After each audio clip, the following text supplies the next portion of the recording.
This is an interesting one. Basically, a lot of promises being made over recent years of, oh, we're going to have electric cars, get rid of internal combustion engines. We're only going to be under renewables. We're going to be zero emission this, zero emission that. It's all going to happen by 2030 or 2035. Ah, funny that. We're making promises about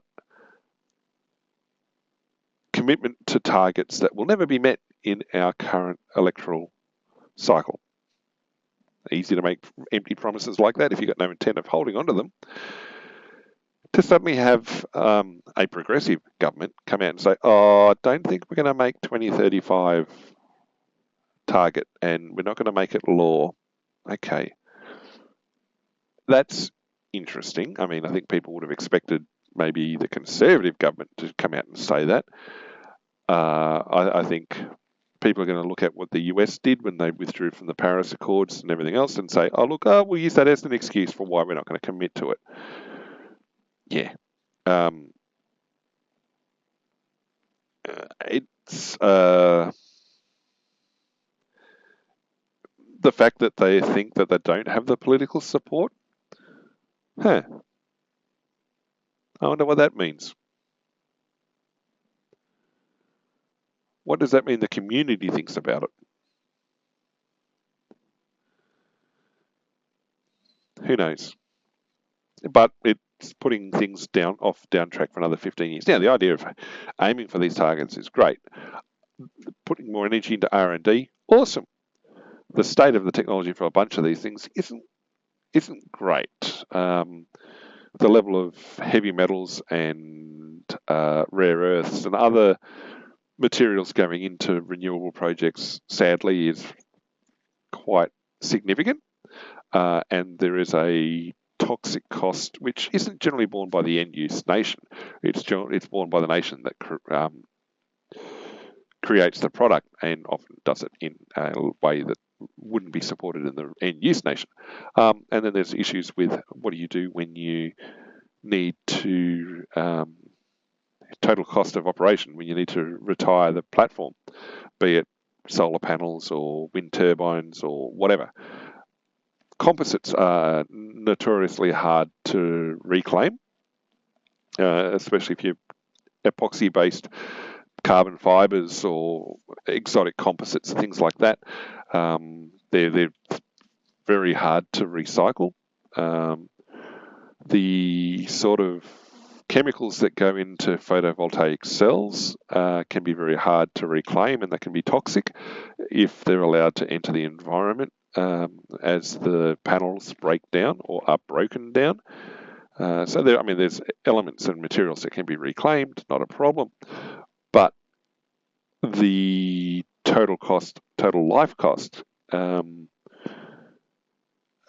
not as expensive as decommissioning a coal plant, but it's not as sunshine and rainbows as, I guess, people expect. There is an awful lot of pollution in the lead up and the wind down to generating these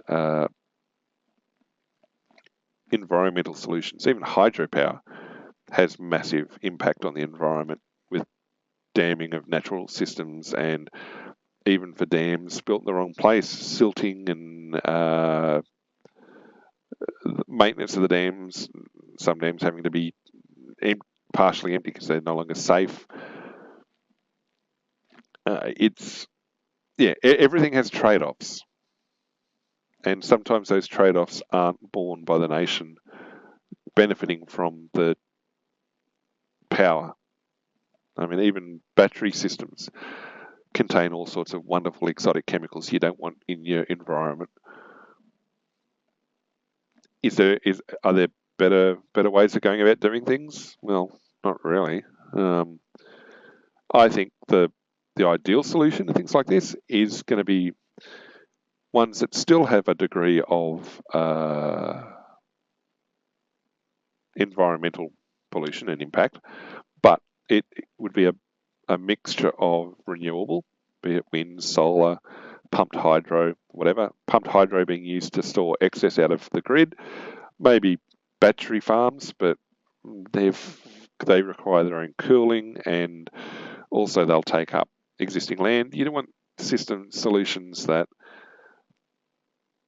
leave as much arable land as possible for agriculture. Same with greenfields, housing development. You want to stay off the greenfields as much as possible. When you've got limited arable land for agriculture, you don't want to turn as much of it into housing as you do, especially if the climate models are what people say they are, and you're going to have reduction in those arable land in the future.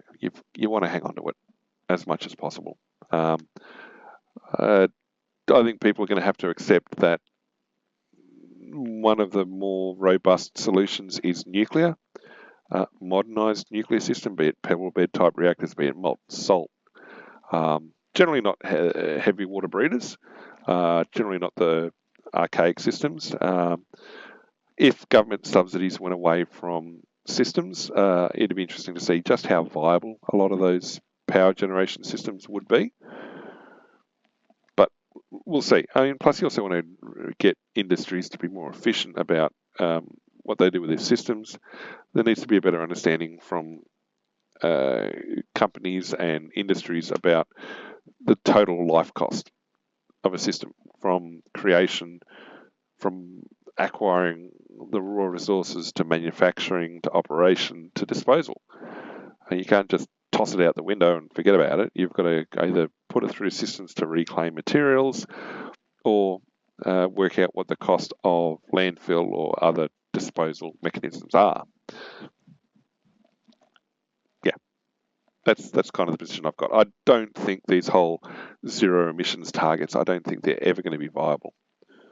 And especially when people will tend to pass off the cost of their systems onto other nations. Now, people say, oh yeah, offshore wind impacted by Trump's return. I think that's an excuse. That's an excuse. Just because the US or Trump says the US isn't going to do it, well, that should cheapen the systems for everyone else. It's freed up capacity to go to other nations. But if they're not going to follow, it's just an excuse to say, oh no, because Trump's not doing it, we can't do it. Well, if Trump's not doing it, that should free up those extra systems for you to install. But yeah, no, I think it's just people looking for an excuse for why they're not going to achieve what they said they're going to. And they're talking about, climate risks and everything else. Well, there was an article saying that we just had the wettest winter in decades. Now, it was dry for the first start of winter, but there was plenty of rain in the tail end of winter. Yep, nope, cold and wet. That's winter. So, I mean, a lot of doom and glooming hasn't happened. And I think there is a suspicion from people that a lot of these things are attempts to redirect capital into things that they're interested in or have interest in. So I don't know. Plus, it's easy to wave and point the flag of, oh, we're going to achieve net zero on this and net zero on that in 15 or 20 years, because I won't be in power then. Yeah, I mean, home batteries and things, improve home solar, all these things are great ideas, but you've got to be realistic about the impact of what these technologies are coming from. Hopefully they're going to improve over time, become less polluting, using better raw materials. But the truth is, a lot of them are still using materials that are not very well sourced. So, yeah, good luck with all of that.